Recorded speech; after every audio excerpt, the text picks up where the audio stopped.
আপনাদের এই সুন্দর একটা পরিবারে আমরাও বাংলাদেশ জামাত ইসলামী বাংলাদেশের একটা পরিবার। আমরা আজকে মনে করি বাংলাদেশ জামাত ইসলামী এবং এটিএন নিউজ পরিবার, দুই পরিবার মিলে আমরা একটা পরিবার হয়ে যাব ইনশাআল্লাহ।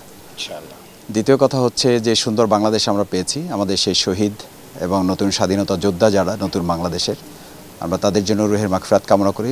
এখনও অনেকে আহত পঙ্গু অবস্থায় আছেন, আপনারা জানেন, তাদের জন্য আমরা দোয়া করি তারা সুস্থ অবস্থায় দ্রুত যেন আমাদের মাঝে ফিরে আসেন। বিশেষ করে আমরা বেশ অনেক সাংবাদিকদেরকে নিয়ে বসেছি, আপনাদের এখানে অনেকে ছিলেন, তাদের সাথে কথা হয়েছে। অনেকে অসুস্থ অবস্থায় আছেন, গুলিবিদ্ধ আছেন, ছড়া গুলি তাদের মধ্যে এখন অবস্থান করছে, সেগুলো নিয়ে তারা কাজ করছেন। আমরা চাই যে তারা সুস্থ অবস্থায় আবার যেন মাঠে ভূমিকা পালন করতে পারে। তৃতীয় হচ্ছে একটা রাষ্ট্রের সবচেয়ে গুরুত্বপূর্ণ স্তম্ভ হচ্ছে মিডিয়া বা সংবাদ মাধ্যম। আমাদের আমিরে জামাত ডক্টর শফিকুর রহমান উনিও বলেন, আবার আজকে বুলুল ভাইও বলেছেন যে বাংলাদেশ জামাত ইসলামের প্রকৃত বন্ধু হচ্ছে যারা প্রকৃত সমালোচক। আমরা হচ্ছে তাদের সবচেয়ে বড় বন্ধু। কারণ আমরা লক্ষ্য করেছি বিগত 15.5 বছরে লাগামহীনভাবে একটা পরিবারকে বা একজন ব্যক্তিকে বা একজন মহিলাকে এমনভাবে প্রশংসা করে করে তার ত্রুটিগুলোকেও আড়াল করে ফেলা হয়েছে।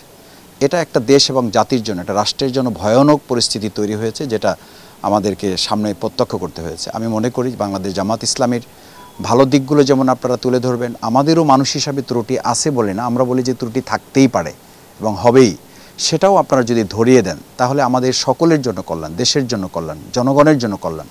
সেই হিসাবে আপনারাও কোনো ত্রুটি বিচ্যুতি দেখলে আমাদেরকে আপনারা বললে আমরা কৃতজ্ঞ থাকবো এবং আপনাদের সেই ত্রুটিগুলো সংশোধনের জন্য আমরা আমাদের জায়গা থেকে আমরা চেষ্টা করব।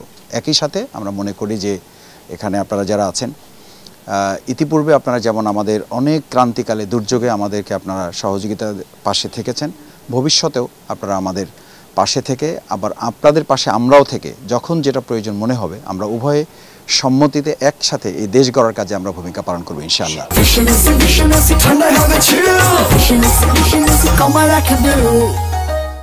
আমরা ছাত্র রাজনীতি বা রাজনীতি নিষিদ্ধের এটা কোনো প্রক্রিয়া নয়, এটা তো মানুষের, আমাদের দেশের সাংবিধানিক একটা অধিকার। তো সেই সাংবিধানিক অধিকার নিষিদ্ধ করে তো কোনো ইতিবাচক কার্যক্রমকে বন্ধ করার প্রক্রিয়া নয়। আমরা মনে করি ছাত্র রাজনীতিতে বরং লেজুর বৃত্তি যেটা আছে বা দলীয়করণের যে প্রক্রিয়াটা আমাদের আছে, সন্ত্রাসী কার্যক্রম যেগুলো আছে, সেগুলো বন্ধ করলে ইতিবাচক রাজনীতির মাধ্যমে তো জাতীয় রাজনীতিতে নেতৃত্ব তৈরি হয়। সেই প্রক্রিয়াটা বরং বিগত 15 বছর বন্ধ করে রেখে একটা সন্ত্রাসী কার্যক্রম এবং হলগুলো, বিশ্ববিদ্যালয়গুলোকে একটা সন্ত্রাসের আখড়া হিসেবে পরিণত করা হয়েছিল। আমাদের ঢাকা বিশ্ববিদ্যালয় তো মেধাবীদের প্রতিষ্ঠান, সেটাকে ডাকাতের গ্রাম হিসেবে চিহ্নিত করা হয়েছে। এটা দুর্ভাগ্যজনক জাতির জন্য। 7 মার্ডার তো এখান থেকে শুরু হয়েছে।